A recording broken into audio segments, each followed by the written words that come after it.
Champions trophy चल रही है और आज सबसे बड़ा मैच था जिसके बारे में आई थिंक एक ही मैच होता है जिसकी हाइप होती है क्रिकेट में, वो पाकिस्तान इंडिया का होता है। और मोस्टली आई थिंक अगर देखा जाए पिछले कुछ सालों में साल में एक दफा हो जाता है, क्योंकि आईसीसी के टूर्नामेंट्स आ रहे हैं। वैसे कोई ऐसी सीरीज तो नहीं होती जहां पे पाकिस्तान इंडिया आपस में खेलें, लेकिन आईसीसी के टूर्नामेंट्स होते हैं जहां पे पाकिस्तान और इंडिया खेलती है।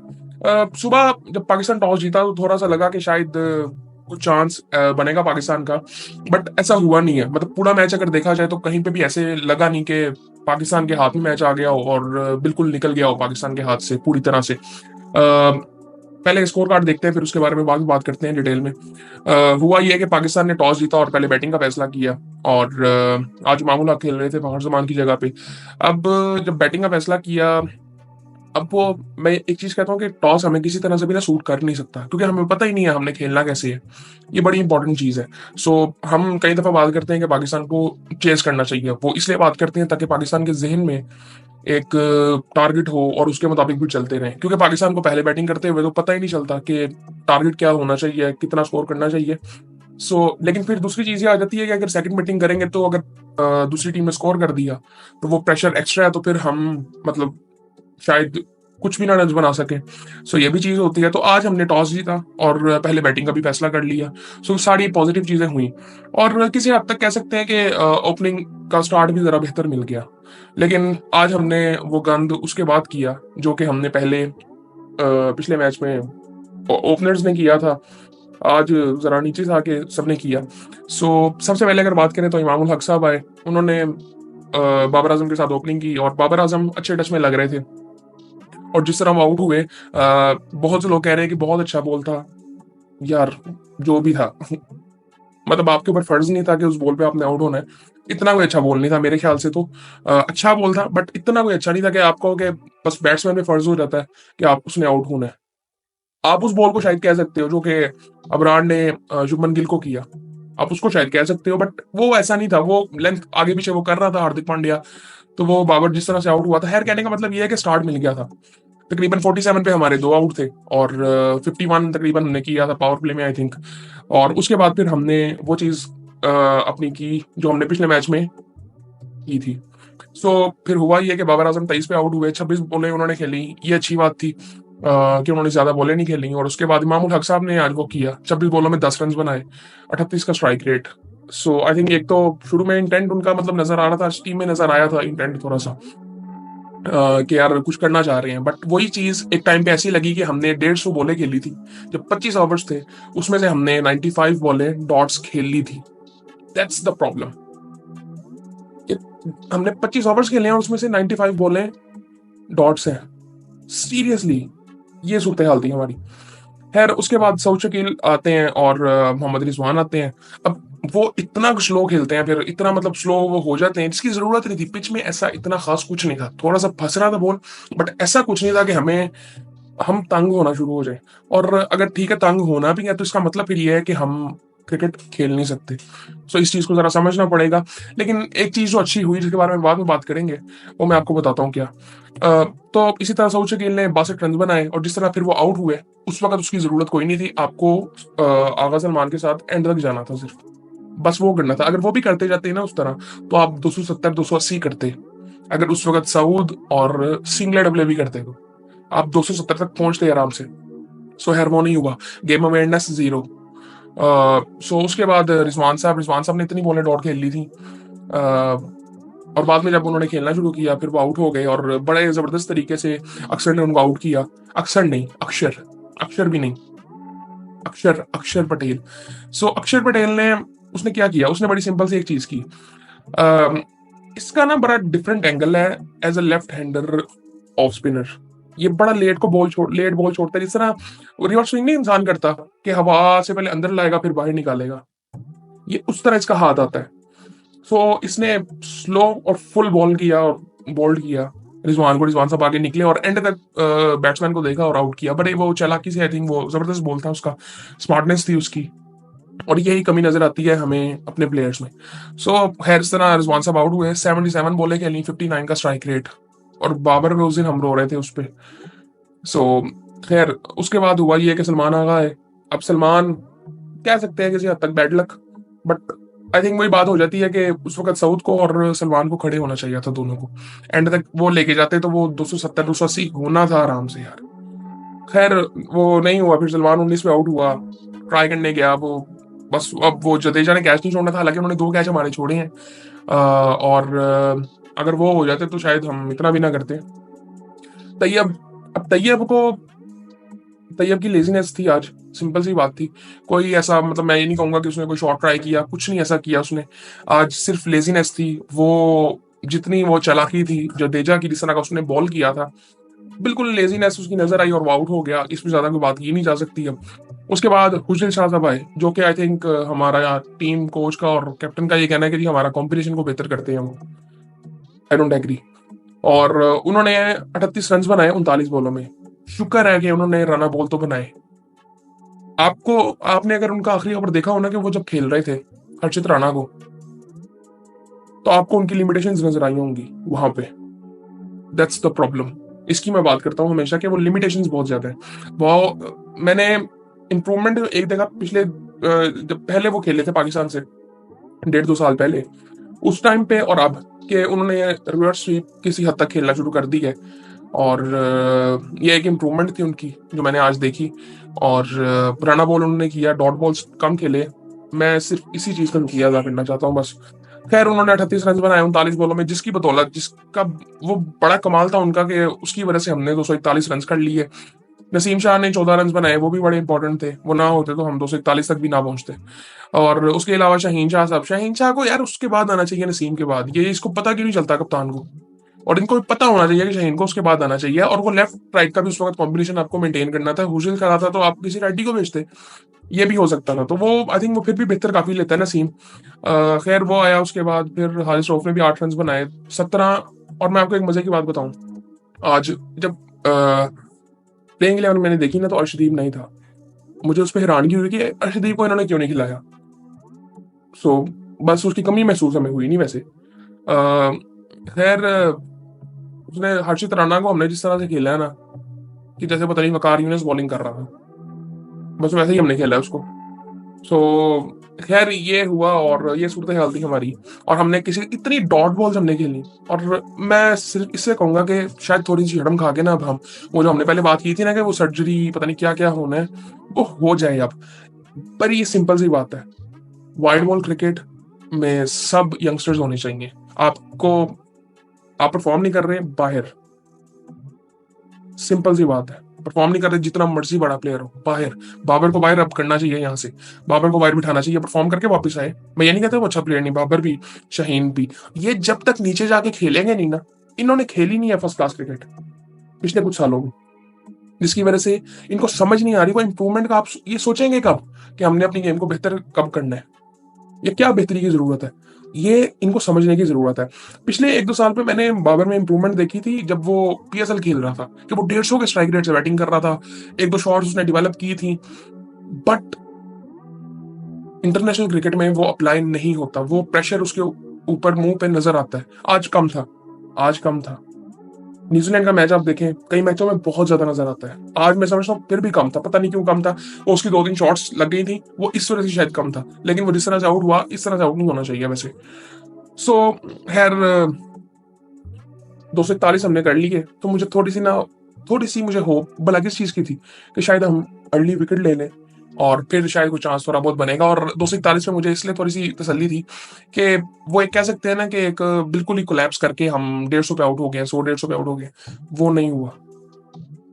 कुछ नहीं था विकेट में यार इतना खास, आराम से 280 हम कर सकते थे। और बैटिंग में भी ये मैं वही बता रहा हूँ आपको, ये इनमें कोई मसला नहीं है प्लेयर्स में, ये जो हरकतें करते हैं ना मसला उसमें है। और वो सिर्फ इनकी वजह से नहीं है। रिजवान ने गलती से एक बड़ी इंटेलेक्चुअल बात कर दी थी जिसको मैं पहले डिस्कस कर चुका हूँ कि हमारे कल्चर में ये चीजें हैं, उसकी रिफ्लेक्शन हमें यहाँ पे नजर आती है। सीधी सी बात है, हमारा माइंडसेट नहीं है वो वाला। और ये मैं एक चीज बार बार कहता हूँ कि आप सिर्फ ये मतलब रिजवान अगर सारे सबको ये कहेगा कैसे खेलना है, ऐसे नहीं होगा। आपके नीचे से ऊपर तक सबको उस तरह क्रिकेट खेलनी पड़ेगी। और वो नहीं हो सकता हमारे यहाँ पे, हो ही नहीं सकता, मुझे नहीं लगता हो सकता। सो खैर उस पर फिर कभी बात करेंगे दोबारा, पहले भी मैं कई दफा कर चुका हूँ। उसके बाद अगर देखें तो इंडिया की बॉलर्स की अगर बात करें सो शामी साहब ने 8 ओवरों में 43 रन खाए और डिसेंट था। आउट कोई नहीं किया उन्होंने। हर्षित राणा तकरीबन 8 ओवर किए, 30 रन उन्होंने खाए। एक आउट उन्होंने किया आखिरी ओवर में हुजूल शाह को। अब उसने सिर्फ 30 रन खाए। सो ये सोचने वाली जरा बात है।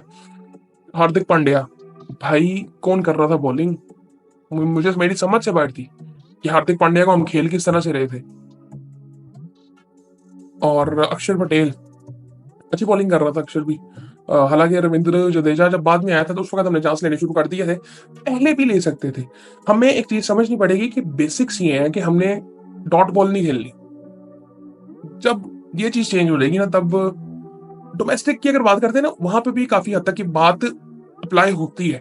बट यहाँ पे आके हमारा वो प्रेशर, फियर ऑफ फेलियर इतना ज्यादा हो जाता है। जितना मर्जी बड़ा प्लेयर हो, जितना मर्जी एक्सपीरियंस प्लेयर हो, आंखें हम किसी को दिखा नहीं सकते। बॉलर को छक्का पड़े तो वो उसकी शक्ल फिर आगे ऐसी होती है, पता नहीं क्या जिस तरह हो गया है कि पता नहीं इनको पढ़ नहीं सकता कोई ऐसा, मतलब वो लगता नहीं है कंपटीशन हो सकता है किसी तरह से भी। सो खैर उसके बाद ये सूरत हाल थी। इंडिया बैटिंग के लिए आया तो बस शुरू में हल्की सी झलक नजर आई, फिर उसके बाद रोहित शर्मा ने अटैक करना शुरू कर दिया। कुछ चौके उनको वैसे मिल गए और एक दो शॉट्स उसको मिले तो उसके बाद उसने एक जबरदस्त किस्म का छक्का लगाया नसीम शाह को। और फिर खैर वो आउट हो गया था। बड़ी अच्छी बॉल की थी, क्या नाम है उसने, शाहीन ने। मैं एक मजे की बात आज बताऊं, आज एक पॉजिटिव चीज बताता हूँ आपको। पॉजिटिव चीज ये है कि शाहीन शाह अफरीदी ने आज 140 से स्टार्ट किया था। ये पॉजिटिव चीज है कि शाहीन शाह अफरीदी ने आज 140 से स्टार्ट किया था, तो अपना पहला बॉल। इस बात को जरा समझे और नोटिस करें और अपने अपने मुताबिक जरा चीजों को जरा मिलाएं। देखिए क्यों ऐसा होता है कि हम हर गेम में ऐसा क्यों नहीं करते। 145 का बॉल भी आज उन्होंने किया है। सो खैर शुभमन गिल साहब 46 पे आउट हुए थे वो। अच्छा शाहीन को मार पड़ी थी। आई थिंक उसका 5 ओवरों में उस वक्त एक टाइम पे था 50। कुमार उसको पड़ी थी अच्छी खासी। शुभमन ने 46 बनाए। वो जबरदस्त इनिंग खेल रहा था। वो जिस तरह की उसने शॉट्स खेली है ना, प्रॉपर क्लासिकल शॉट्स उसने खेली हैं, ऐसे जैसे वो इसी ग्राउंड में ना बस पैदा हुआ है और इधर ही रहता है और इधर ही वो आराम से मारता रहेगा, ऐसे वो उसने मतलब रन किए हैं। खैर और एक और हमारा फर्ज था जो, वो विराट कोहली की फॉर्म, तो मैं फॉर्म नहीं मुझे कहना चाहिए, फॉर्म नहीं थी, ये नहीं था। बट वो जो जिस तरह वो रन्स नहीं कर रहे थे, हमने उनका 100 करवाना था और हमने एग्जैक्टली उनका 100 करवाया है। उतने रन उनको करके दिए जितने वो चेज आराम से कर सकें और 100 उनका हो जाए, और वो 100 हमने करवाया। फिर 111 बॉलों में उन्होंने 100 रन बनाए। सुकून से उन्होंने खेला। एक दो चांस उसको मिले, दो कैचेज हमने छोड़े, दो तीन कैचेज भी हमने छोड़े। उनके नहीं, उनका एक ही छूटा मेरे ख्याल से, एक दो छूटे हैं उनके, और दो उसके अलावा हमने छोड़े हैं, दो तीन। सो उसके साथ अय्यर था। फिर अय्यर ने भी 56 रन बनाए और बस वहां पे मैच खत्म हो गया था जब वो खड़े हुए थे। 200 पे दो आउट थे। फिर बाद में एंड पे हार्दिक पांड्या जनाब आए और अक्षर आए। वो खैर वो भी फिर आउट हुए। बड़े आराम से इन्होंने चेस किया। 43वें ओवर में 244 रन उन्होंने बनाए, 4 आउट पे 6 विकेटों से। और एक अच्छी बात ये है कि, बताऊं अच्छी बात क्या है, आज हमारे से ज्यादा एक्स्ट्रा इंडिया ने दिए हैं। ये पॉजिटिव चीज है। ये दो पॉजिटिव बातें हैं कि आज हमारे से ज्यादा इंडिया ने एक्स्ट्रा दी हैं और उन्होंने वाइटे बॉल्स की शुरू में, जिसकी वजह से हमारा पावर प्ले काफी बेहतर हो गया था। उसके बाद शाहिन अफरीदी की बात करें तो 8 ओवरों में 74 रन उनको पड़े। तकरीबन 9.5 की इकॉनमी है। बस यहाँ से अंदाजा लगा ले। लेकिन कुछ बॉल उन्होंने विकेट टेकिंग डिलीवरीज की और मेरे ख्याल से अटैक भी उनपे बहुत हुआ, अच्छा खासा हुआ। और उससे पता चलता है आपको कि आपको करना क्या है। ये बात हमें समझ ही नहीं आती कि जब तक आप बॉलर पे अटैक नहीं करते, वो नहीं हिलता अपनी जगह से, जो कि हमारे बॉलर्स के साथ होता है, ऑटोमेटिकली हो जाता है। वो अटैक किया था ना शर्मा ने, तो उसके बाद कहाँ पे आपको उसमें मार तो आपको पड़ी। वो देख लें आप, 74 रन है 8 ओवरों में। नसीम शाह 8 ओवरों में 37 रन। हारिस राउफ 7 ओवरों में 52 रन, कोई आउट नहीं। अबरार 10 ओवरों में 28 रन। बेहतर बॉलिंग है, मैच नहीं जीता, किसी काम की नहीं है। एक विकेट शुभमन गिल की ली। खुशेल शाह जिन्होंने जो हमारा कॉम्बिनेशन बेहतर कर रहे हैं, उन्होंने तकरीबन 8 ओवरों में 43 रन खाए और एक आउट भी कर दिया उन्होंने। और सलमान अली आगा 2 ओवर 10 रन। सो ये सूरत हाल थी हमारी। सो मजे की बात मैं एक ये कहूंगा कि मतलब आज सिर्फ टॉस होने तक और पाकिस्तान ने जब थोड़ा सा बाबर आजम ने 2 3 चौके लगाए, तब तक लगा कि पाकिस्तान कुछ कर सकता है। लेकिन जब इन्होंने डॉट बॉलें खेलनी शुरू कर दी तो तब पता चल गया था कि इनका आज भी मूड नहीं है। और मैं अब बिल्कुल भी नहीं चाहता कि कल मेरे ख्याल से कंफर्म हो जाएगा कि पाकिस्तान बाहर है। वो जो एक थोड़ा वो चांस होता है ना कि यार चलो कल बांग्लादेश अब न्यूजीलैंड को हरा दे, जो कि मुझे बात ये समझ ही नहीं आ सकती कि न्यूजीलैंड को हरा दे। मेरा ये मानना है कि न्यूजीलैंड फाइनल भी खेलेगा, अब तो फाइनल जीतेगा भी। अब मेरा ये भी मानना है कि वो फाइनल खेलेगा और फाइनल जीतेगा भी, और वो कल मेरे ख्याल से तो वो हारने नहीं वाले, और कल जिस तरह वो जीतेंगे बांग्लादेश से, और हम फिर बस मैच खेल के फिर रमजान की तैयारी शुरू करेगी हमारी टीम आके, और फिर बस ऐसे होगा। और उम्मीद, थोड़ी सी उम्मीद कर रहे हैं कि जरा ना मेरिट पे कुछ चीजें हो जाएं। कोई बड़ा प्लेयर नहीं होता, आपको 2-3 टीमें बनानी पड़ेंगी हर फॉर्मेट की, आपको अपना पूल बड़ा करना पड़ेगा हर तरह हर लेवल पे। सिर्फ वो इंटरनेशनल लेवल पे नहीं, हमारे यहाँ पे तो बात होती है जी, ग्रूमिंग शुरू तब होगी जब आप इंटरनेशनल टीम में आओगे। फजूल बात है। सो आई थिंक मैं उम्मीद उस तरह से तो नहीं कर रहा, लेकिन हम चैंपियंस ट्रॉफी को फॉलो करेंगे। एक बड़ा जबरदस्त शो चल रहा है, मैं पहले भी बात कर चुका हूँ उसकी। उसका नाम है जी ड्रेसिंग रूम, लेंस स्पोर्ट्स पे लगता है, मैं इंटरनेट पे कई दफा देख रहा होता हूँ। उसमें हम वो एंजॉय करेंगे अब, और मजा आता है मैच से ज्यादा। मैंने आज इस मैच में आपको बताऊं तो मैंने कब बंद किया था, मैंने यार बंद कर दिया था जब 68 रन रहे, 70 रन मैंने बंद कर दिया था। मुझे पता था अब यार क्या, अब मैं देखूं कुछ और काम करते हैं, तो फिर मैंने वो अपना प्रिपरेशन दूसरी चीजों की शुरू कर दी, तो फिर मैंने खत्म कर दी ये बात। और खैर ये सूरत हाल थी कल। अब न्यूजीलैंड और बांग्लादेश का मैच है, और मैं कहता हूँ कल न्यूजीलैंड जीते और कंफर्म करे, ताकि वो जो पाकिस्तानी जो इंगेज कर रहे हैं इस वक्त, जरा इंजॉय करें अब थोड़ा, और बेहतर क्रिकेट आपको अब नजर आएगी फिर। क्योंकि मुझे लगता है कि एक पाकिस्तान टीम ऐसी है जिसका माइंडसेट अभी पुराना है, 90s का। हम मेरे ख्याल से 90s में, लेट 90s में इससे बेहतर क्रिकेट खेलते थे। अभी कल मैं पता नहीं कौन से स्टैट्स देख रहा था, एक ये ड्रेसिंग रूम में दिखा रहे थे कि सलीम मलिक साहब ने 139 रन बनाए इंडिया के खिलाफ 84 बॉलों पे, नॉट आउट, मैच फिनिश किया। इस तरह की क्रिकेट हम खेल चुके हुए हैं। अफरीदी ने उस टाइम पे 96 में आई थिंक 37 बॉलों में 100 किया था। हम उस टाइम पे वो क्रिकेट खेल रहे थे जो दुनिया सोच भी नहीं रही थी। तो आज हम कहाँ पे हैं? कहीं पे भी नहीं है। सो ये हमें बड़ी सिंपल सी चीज सोचनी पड़ेगी। और एक और चीज है, मुझे नहीं पता मुझे अभी करनी चाहिए, बाद में कभी बात करेंगे। मुझे ये लगता है कि बाबर को 3 पे भी नहीं खेलना चाहिए, बाबर को खेलना चाहिए 4 पे। हमें अपने 3 ऐसे बैट्समैन ऊपर रखने चाहिए जो कि अटैक करें, साइम हारिस जैसे बैट्समैन ओपन करें, तीसरे नंबर पर भी वैसा बैट्समैन। पावर प्ले में सामने वाली टीम को तोड़ देना है, टीम बेहतर करनी है। मैं उसके कुछ प्रिंसिपल आपको बता रहा हूँ जो हमें करने पड़ेंगे। कल ऑस्ट्रेलिया क्या कर गई है यार, उनकी बॉलिंग कुछ भी नहीं थी, वो 350 रन चेस कर गए हैं 47 ओवरों में। छोड़ दो बस ये अब, मैं कहता हूँ इनको अब शर्म थोड़ी सी करनी चाहिए। मैं सिर्फ बात पहले क्यों करता हूँ क्रिकेट की, वो इस वजह से करता हूँ, मुझे ये लगता है कि यार कोई ना कोई इदारा हमारा, एटलीस्ट कोई ना कोई इदारा तरक्की करे। और तो किसी चीज की हम बात ही नहीं करते ना, ये थोड़ा बहुत लोग एंजॉय करते हैं, तो इसमें थोड़ा सा बेहतर करना चाहिए। मेरी भी अब उस तरह से एंगेजमेंट नहीं है, मैं फॉलो बिल्कुल करता हूँ क्रिकेट को, लेकिन उस तरह से मेरी एंगेजमेंट नहीं है। ये सिर्फ आप कह सकते हैं कि एक हिस्सा है किसी हद तक मेरी जिंदगी का, ये काम करना किसी हद तक हिस्सा है। वरना अदरवाइज मैं पर्सनली क्रिकेट को एंजॉय नहीं करता अब। उस तरह से इंगेजमेंट मेरी नहीं है कि आप कहेंगे हार जाएंगे। सिर्फ पाकिस्तान क्रिकेट की बात नहीं कर रहा, मैं जनरली क्रिकेट की बात कर रहा हूँ कि जनरली क्रिकेट मुझे लगता है कि वो बेहतर नहीं हुई और नीचे जा रही है। सो आई थिंक मैं टेस्ट क्रिकेट पिछले 4-5 सालों में मैंने देखी है, काफी इंजॉय की है। और पाकिस्तान के अलावा भी इंडिया की, ऑस्ट्रेलिया, इंग्लैंड, वो मैंने देखे हैं। सो मैंने इंजॉय किया। लेकिन अदरवाइज अगर आप बात करें वो इंगेजमेंट वो जो होती है ना कि पाकिस्तान खेले जीते, वो वाला कुछ ऐसा नहीं है। अब वो कहते हैं ना वो इक्वालिटी की बात कर रहे थे, अभी मैं उस शो में देख रहा था ड्रेसिंग रूम में, तो उसमें वो बात कर रहे थे कि यार ये जब इक्वल हो जाएगी ना हमारे मुल्कों में, हार और जीत, तब हम फिर बेहतर हो जाएंगे। वो इंडिया में तो मैं किसी हद तक कह सकता हूँ कि फिर भी बेहतर है हमसे, एक प्रोसेस के थ्रू आया ना। निखिल चोपड़ा उसमें कह रहे थे कि यार अगर प्रोसेस से ना निकली ना इंडियन टीम तो हारेगी नहीं। बिल्कुल ठीक बात है, हमारा प्रोसेस क्या है। हमारा जबकि कैप्टन बनता है तो उससे पूछा जाता है कि यार क्रिकेट किस तरह से खेलना चाहते हैं आप, पता ही नहीं होता। उसने वो कहता है जी हम देखेंगे अभी, तो अभी तक किसी ने देखा नहीं है।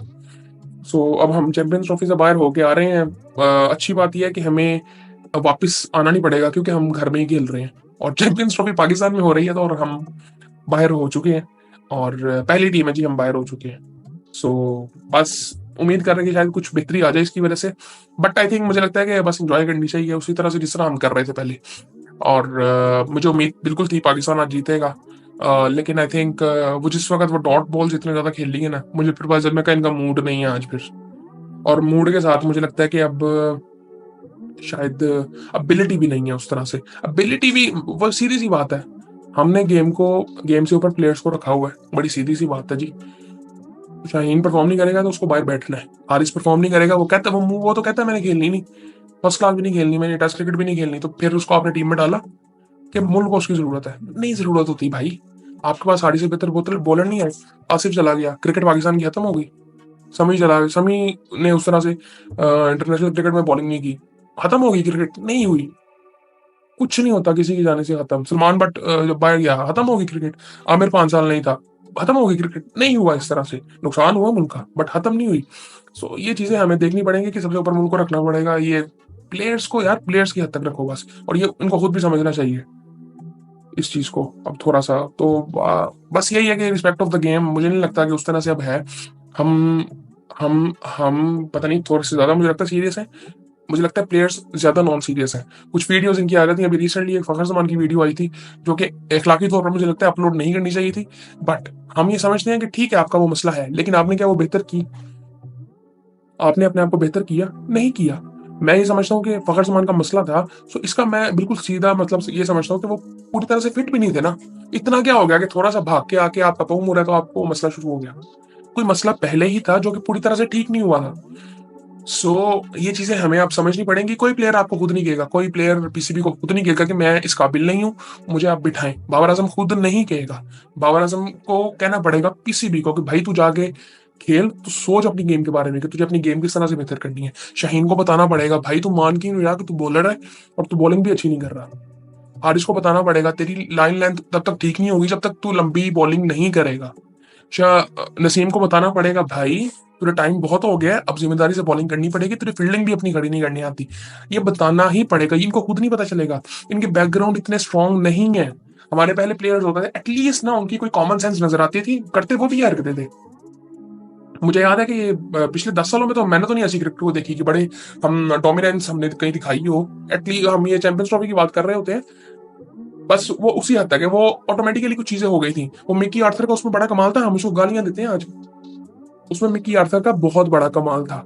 उसने कुछ प्लेयर को सीधा किया हुआ था, ये जो आज आगे मुंह पे गालियां देते हैं ना टीवी पे आगे, उनको सीधा किया हुआ था। उमर अकमल को बाहर निकाला था उसने, अहमद शहजाद को सीधा किया। ये सब ये जितने भी है ना ये सब ने ये किया हुआ है। आज जितने टीवी पे बैठे हुए हैं सबकी ये हरकतें हैं। अहमद शहजाद को आप ले लें, ये जिस तरह से ये खेलता था सेम सूरत हाल थी इसकी भी। आप इवन ये क्या कहते हैं हफीज शुएब वगैरह ये भी जब खेलते थे ना, शाहिद अफरीदी वगैरह, उस वक्त भी हमको इतनी अच्छी क्रिकेट नहीं खेल रहे थे, लेकिन होता यह था कि हमारी बॉलिंग बहुत अच्छी थी, तो कई मैचेस हम जीत जाते थे।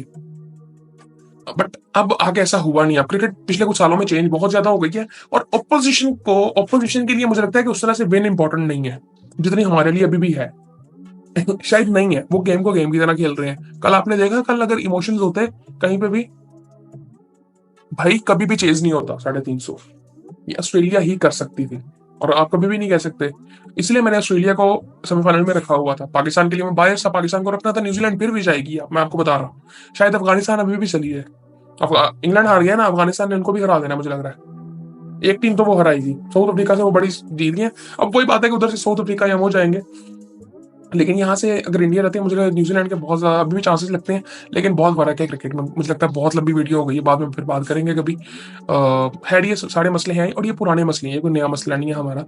ये पुराने मसले हैं। तब हमारी बॉलिंग बहुत अच्छी थी, एटलीस्ट अवेयरनेस बॉलर्स को बहुत ज्यादा थी, जो कि आज बिल्कुल भी नहीं है। बैकग्राउंड बड़े इंपॉर्टेंट होते हैं यार। एटलीस्ट ये अफरीदी वगैरह, मिसबा, हफीज, इनके बैकग्राउंड ना फिर भी थोड़े से ना जरा मैं वो चीज कहना नहीं चाहता।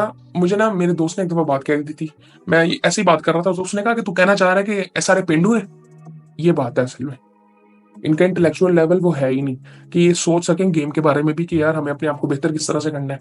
विराट कोहली को आप सबसे जब वो आया था तब देखो, राणा को देखो, ये जब ये सारे आए थे ना, इवन पाकिस्तान के भी मोस्टली, इवन वसीम अकरम वगैरह को भी आप देखो, इन्होंने अपने आप को ग्रूम किया हुआ है। इमरान खान की अच्छी फैमिली थी, वसीम अकरम, अभी आज उनमें वो रॉनेस नजर आती है। वो शो आपको करते हैं, वो लाहौरी लड़का वो उनमें भी नजर आता है, बट वो उन्होंने अपने आप को बेहतर किया। शोएब अख्तर को आप देखें, जिस तरह से हफीज का बैकग्राउंड बेहतर लगता है, वो जरा अच्छी फैमिली से लगता है वो भी। मैं ये हर तरह से मैं बात कर रहा हूँ, एजुकेशन वाइज़ भी, फाइनेंशियली भी, हर तरह से। ये चीज़ें बड़ी इंपॉर्टेंट होती हैं और इनका नहीं है, कोई इनको ग्रूमिंग भी कोई हो नहीं रही इनकी, जो कि इंडिया में होती है, बड़ी बेहतर होती है और कोई वहाँ पे पढ़े-लिखे नहीं है सारे। ये इंडिया में कोई पढ़े-लिखे नहीं है, इनकी ग्रूमिंग बीसीसीआई करता है। आईपीएल में इस टूर्नामेंट से ज़्यादा प्रेशर होता है। आईपीएल का क्राउड इससे बहुत बड़ा है, तो वो इससे बड़ा प्रेशर देख चुके हुए हैं। यहाँ पे सिर्फ प्रेशर इतना है कि जी पाकिस्तान सामने है बस, इतना प्रेशर है। कोई सपोर्ट नहीं है पाकिस्तान के सामने होती कि जी जो इनको तंग करेगी, ऐसा कुछ भी नहीं होता। सो ये सारी चीज़ें आई थिंक बड़ी इंपॉर्टेंट है। बाकी आई थिंक मैंने इतनी लंबी बात कर दी है और मुझे वो तो हो रहा है कि यार अभी इसको एडिट भी करना है, फिर अपलोड भी करना है। सो बाद में बाकी बात करेंगे फिर।